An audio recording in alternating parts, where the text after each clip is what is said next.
you've got the reverse snap kit, move that, and it doesn't miss. I go here, he backs up and he blocks it, okay? Then the hands rough. If you can get that in there before he has a chance to move it, okay? So you make the move, and if I can drop and grab it, and that comes up. Get that in there, then that comes out. And then that can be in there, and then you shuffle, hit the arm, and then one to the right, yeah, okay? And then the edge, okay? So close the gap now. Hi everybody, I'm Tim Bulot and welcome to WeaponsAcademy.com. So it's been a minute since we've put a video out, but there's a lot going on and we'll have some comments on that at a later date, but for the time being we've had a lot of stuff going on. But anyway, here we are. So today we're going to take a look at some of our Kenpo freestyle techniques, okay? Now the freestyle techniques are less popular than the self-defense techniques in the Kempo system, but nevertheless they're there for a purpose, and the purpose is to give the student a starting point in sparring, okay? So these are street sparring, or if you want to modify them for tournament sparring techniques, and they're just ideas, so keep that in mind. Don't get paralysis of analysis. Don't be one of those that can't enjoy the system because they're too concerned about this or too concerned about that. They're just ideas. Take them and modify them at will. But we're going to look at the yellow belt through the blue belt techniques today, and this is going to be quick. I'm just going to go through the base moves, give you a few ideas that I've picked up and put to use over the years, and these are going to be more relevant to street sparring than they are tournament sparring, okay? But nevertheless, we're going to go through the codes as outlined and just mainly focus on the base moves and some of the auxiliary moves involved around those. So let's get into it, and I hope you enjoy it. Okay, so B1 is basically in place, neutral bow to a forward bow. Now, the heel palm, it can go anywhere. Okay, we usually put it here, right? Okay, but just for today, we dropped it. Get the hands in, okay? React, and the kick goes on the end. Now, in two, okay, maybe I can touch him, but my punch won't quite reach, so we shuffle, and then we pull and hit. Now, like I said, if I don't get that, that's fine. It doesn't have to be a pull also. It can be a strike, okay? I mean, does that hurt? I back to the radio? Yeah, okay? And then the edge, okay? So close the gap now. You can touch him, but you can't quite fit that in, so we use that push, drag, and drive it. Work it. Awesome. We're going to change the timing on this a little bit, so I'm going to shuffle up, and as I shuffle, I'm just going to back knuckle. And when he reacts, then I'm going to drop 1, 2, okay? So we're going to kind of work around those arms. So I shuffle, hit that, then go head, body, okay? A little bit of a pause in there because we're gonna catch him while he's distracted. So we just shuffle, catch the arm, and then 1, 2, work it. This is taking it up on the idea that the guy's somewhat ready, okay? He's got his hands up and he's somewhat ready. But if I go in and I catch him on the back of the hand with my knuckle, okay, it hurts, all right? But his hands are still up high, so then we put the kick on there. That brings him down, and then the punch, heel palm, so we can rearrange it that way. So anyway, the hands are up, boom, I've got his attention, now I've got that into 1, 2. Okay? Play with it and everything. Okay, Brooksy. Alright?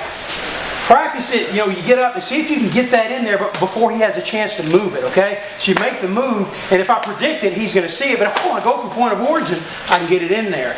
Remember, you're going to knock it down, he's going to bring it back up, okay? So, but at the same time, if you hit it, now I'm hitting with the back of the hand, but if I catch him with the knuckle, now I don't want to do that. It's just like if you had a knife and I had a stick, right, Mark, in the Jeet Kune Do, you would take that, boom, when you stick and hit the back of the hand, it's the same concept, okay? So now, get to where this has to move from there to there, straight line. See if you can hit it before he can get it out of the way. Okay? Work it. I can get that in there, then that comes out. And then that can be in there, and then I've got that one on there, if you want to prefix with the kicks. So slower, I would cross, tag it, boom, blast that out. Okay? Bounce it in, 1, 2. Okay? Work it. Let's say I want to go for like a B2, and I move that, and it doesn't miss. I go here, he backs up and he blocks it, okay? Then the hands are up, it sets up B5 for you. So B5 is a good follow-up for a B1 or a B2 that has failed, okay? So let's just say I go in to get a B2 and it doesn't work, then go right back in with B5 again, which is a step through because you've distracted, okay? That's what we're going to get into and a lot of these advances is some of these distractions. So whatever it takes to get his hands up, and now I got that, okay? And so forth. So throw him off guard and then hit it. Work it. B5, stepping through. You got A or B. This is one easier.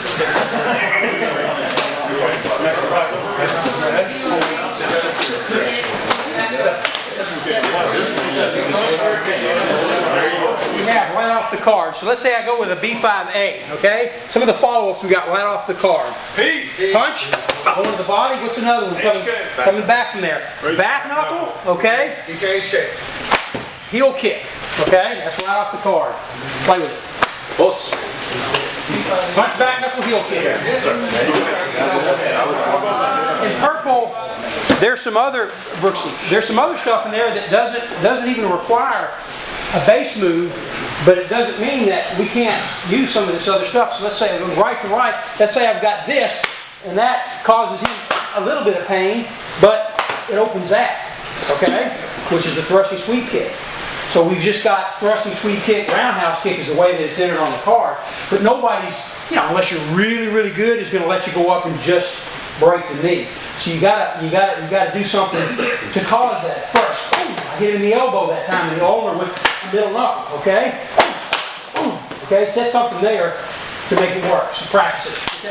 So let's go open now. My right is to his left. Okay, so switch. Okay, that's right to left, right? So B6 is this. Okay? Rear crossover. Now, a lot of people, when they go for this move, they try to get the grab in too early. Start your movement first. You can actually just do something to make him bring the hand up. And when he goes up to block it, then you can drop and grab it, and that sets up the inverted snap kick. Okay? So we want to get that hand up somehow. There's your B6 and pull into that inverted snap kick. Okay? Whether you use the punch or not, it doesn't matter. Okay? I just want the hand checked. Okay? If you use the punch, you cross, grab, and hit him. Okay? Inverted snap kick. Play with it. Sir. Go ahead. The B6 that we're looking at is we've got B6, there's the A, there's the B, we've got the reverse snap kick, and then the heel kick, okay? So it's B6, A or B, RSK, reverse snap kick, and then HK, heel kick. So if he were to back up from here, I would just trail him out. If he stays in place, okay, as I'm here, I kick and just bounce it off the ground. Don't do it in the air because you're not going to have any power. We'll try to kick, turn, touch that ground, and come off the ground. All right, work it. Well, I hope you enjoyed that, and I would like to thank Mark Redding and the folks up at Redding Martial Arts in Denton, Texas for hosting that event. It was a great day. We had a really good time going through that material. We in that particular seminar, we went through the freestyles all the way through first degree black belt and covered the brown and black belt ones in detail because they're a little bit more obscure, so to speak, to a lot of those that are studying the Kempo system, but maybe they haven't gotten that material. So we may come out with some more information on that. So anyway, I hope you enjoyed it. If you have any questions or comments, leave them below. And again, once again, just enjoy your martial arts. Don't get wrapped up in the details and the analytical side to the point to where you're thinking about it and not getting out on the mat and working it and putting it to use. Okay, that's the best way to get a feel for how to do these, is to get out and working with a partner, work them on a mat, other than sitting around and serving terminology back and forth and not getting anything done. So anyway, a look at the Kenpo Free Style techniques today. We'll catch you on the next one. Y'all take care.